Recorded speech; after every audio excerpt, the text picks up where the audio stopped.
Critical Mass for November 9th, 2015. Kind of a crazy day. Ran around, but that's not what I want to talk about. So I read this MMQB on essay. It's a part of SportsIllustrated.com. Peter King writes, Monday morning quarterback. Every Monday. Well, every Monday. But that's not the point. So there was a guy named Nate Boyer who was a veteran, a war vet, who went to Texas, never played football, and an older guy, and ended up becoming a long snapper at Texas. Came in, I forget how many guys. There's a story I read about him. Ends up playing at Texas, and then decides, and he's not that big. Long snappers are, it's a very specific thing in football. And there's not a lot of turnover. It's guys do it forever. It's just, that's all they, that's their thing. They snap. They're good at snapping the ball. Some guys they find it keeps them in the NFL for so whatever. So Nate Boyer ended up getting a tryout with the Seahawks, the Super Bowl 2 years ago champion last year. I mean, he doesn't make the team, but he talked about. I don't know. I looked him up because he's doing something with a vet, and he talked about this thing. There's a statistic: 22 soldiers kill themselves every day, and there's a website. So I found this website, 22kill.com, and I filled out the information. They have a lot of people. You don't have to be a veteran, and you could offer, they take phone calls, whatever. But it sounded like a really cool thing.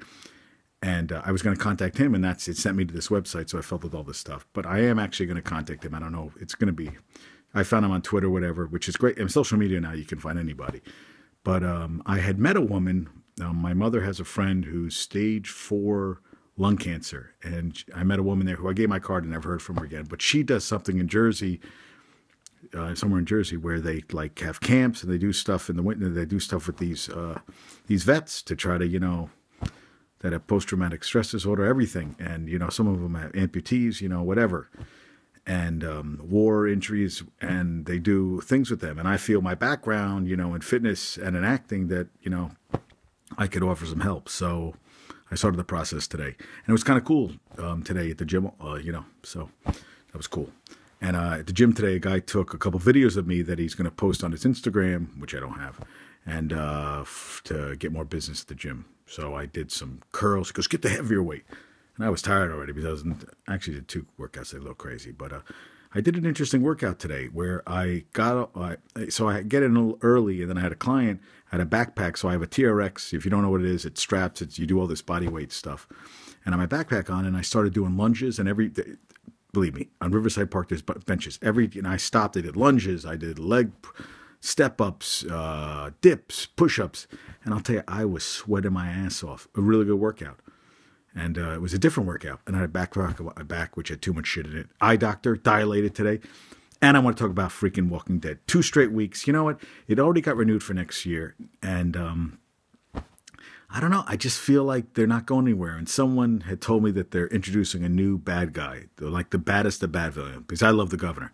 And I'm just like, you know what? It's kind of like, and I love Rick, but I feel like that, then they go with one storyline and they go with the other guys, but they're all just running for their lives. They're always getting caught in the same thing, and, but I keep watching it because, hey, but I was really kind of disappointed last night. I was actually really disappointed because I was like, 2 straight weeks of kind of like, I kind of zoned out. I let it go. I fast forward, so I caught up at the end. No, I didn't. And then at the end, I was kind of like, I didn't really give a shit. And then that Walking Dead guy. So much to cover this week. Well, really, there isn't a lot. They're running around, and the characters are kind of boring.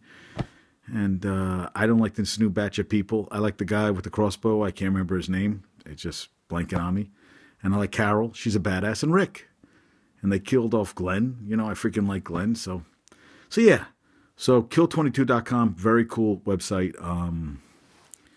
And Walking Dead, I don't know where it's going to go. And now tonight we're going to watch, and that's the thing too. This variety, so I get variety online. And they give freaking spoilers away every like an hour after. Oh, don't read this if you want the spoiler. But you open an email and you're like, oh shit, I don't want to know if a character. Sometimes they put shit in right there. Like, I don't want to know. And you really have to be careful. I mean, social media rocks, but social media sucks too. And then why do people put shit on? They give spoilers away. I don't ever do that. I say great episode, but and that's it. But people give like spoil. I'm like, I don't need to know that. Like Star Wars, Jesus Christ, people are gonna have blow by blow of the whole goddamn movie. And you know, it's funny. Spectre makes 70 million US, and that's a soft opening, they said, because it has to make $650 million to break even. I shot movie money. The whole thing costs $100,000 probably. Yeah, give or take. And you probably want the opening sequence, first 5 seconds of the movie. That was my whole budget. That's why I watched it. I'm like, that's my whole budget right there. But it's just amazing. $650 million to break even because it costs $250 million to make plus marketing and all that. I mean, it's just amazing. Wow. You know, I'm gonna make another movie. I will. I will. All right. I'm talking too much. Talk to you soon.